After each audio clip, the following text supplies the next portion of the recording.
Picture this. December 20th, 1943. High above the war-torn skies of Germany, a lone American B-17 bomber, nicknamed the Old Pub, limps through the freezing air. Inside, its 21-year-old pilot, Second Lieutenant Charlie Brown, is fighting to keep his battered plane and his wounded crew alive. This isn't just another war story. This is a story about a moment of humanity that defied the very nature of conflict. Their mission was to bomb an aircraft factory near Bremen, Germany. It was Charlie's first combat mission as a pilot. For the crew of the Old Pub, the day started with grim omens.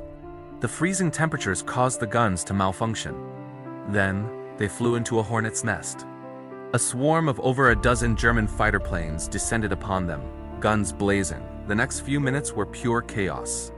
The bomber's plexiglass nose was shattered, exposing the crew to a brutal -60-degree wind. 2 of the 4 engines were knocked out. The oxygen, hydraulic, and electrical systems were failing.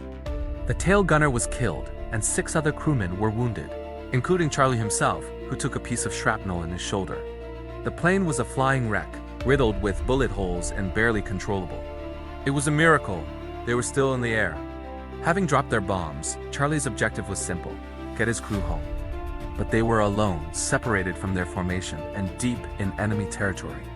The damage was so severe that the plane began to lose altitude, spiraling uncontrollably. Charlie managed to wrestle back control just a few thousand feet above the ground, but they were a sitting duck. And that's when a German Messerschmitt Bf 109 fighter pulled up alongside them. Inside the cockpit was Luftwaffe pilot Franz Stigler. He was no rookie. He was a seasoned ace with 27 confirmed victories. One more, and he would be awarded the Knight's Cross, Germany's highest military honor. For a fighter pilot, seeing a crippled B-17 was an easy kill, a guaranteed victory. He placed his hand on the trigger. But as Stigler flew closer, he saw something that made him pause. He didn't see an enemy war machine. He saw the terrified faces of the American crewmen through the gaping holes in the fuselage. He saw the dead tail gunner slumped over his machine gun. He saw the pilot, Charlie Brown, slumped over the controls, struggling to fly a plane that was more hull than airplane. For Franz Stigler, something changed in that moment. He remembered the words of his former commanding officer, Gustav Rodel, who had told him, "If I ever see or hear of you shooting at a man in a parachute, I will shoot you myself." Stigler interpreted this as a code of honor. To shoot down this defenseless, crippled bomber felt like shooting at men in parachutes. It was murder, not combat. It was dishonorable. So Franz Stigler made a choice that could have cost him his life. Instead of firing, he flew his fighter wing to wing with the American bomber. He was trying to signal to Charlie, trying to get him to land at a German airfield where he and his crew would be treated as prisoners of war, but would at least be safe. Charlie, dazed and disoriented, couldn't understand the gesture. He thought the German pilot was toying with them or perhaps trying to force them down. Seeing that Charlie wouldn't land, Stigler made another incredible decision. He knew the B-17 was flying towards a heavily defended German anti-aircraft battery. They would be shot out of the sky for sure. So Stigler escorted them.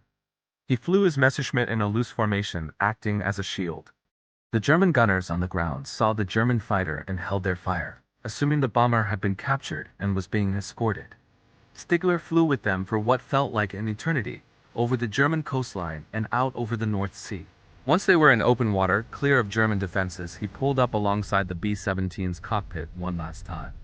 He looked Charlie Brown directly in the eyes, gave a slow, deliberate salute, and then peeled away, back towards Germany. He had guided them to safety.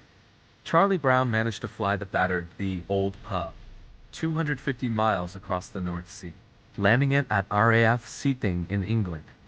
Every single member of his surviving crew made it back. When he recounted the story of the German pilot who had spared them, he was told to keep it quiet. They didn't want to create any positive stories about enemy pilots. So for years, the incredible act of chivalry remained a secret. After the war, Charlie Brown went home, served in the Air Force for many years, but he never forgot the man who saved him. The face of the German pilot haunted his dreams. He had to know who he was and why he had done what he did. In the 1980s, after decades of searching, Charlie placed an ad in a newsletter for former Luftwaffe pilots. It read, "I am searching for the man who saved me and my crew on December 20th, 1943. Months later, a letter arrived from a man living in Vancouver, Canada, who was Franz Stigler. He had moved there after the war. The letter began, "Dear Charlie, all these years I have wondered what happened to that B-17. Did it make it home?"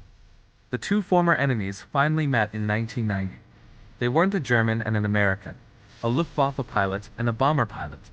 They were just two men, Charlie and Franz, who became as close as brothers. They spent the next 2 decades sharing their incredible story with the world.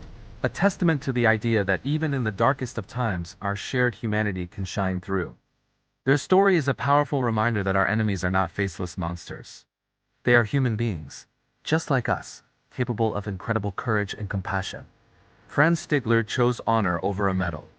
He risked his own life to save men he was supposed to kill. And in doing so, he and Charlie Brown left us with one of the most profound and unlikely stories of friendship to ever come out of a war. Thank you so much for watching. If this story moved you, please consider sharing it.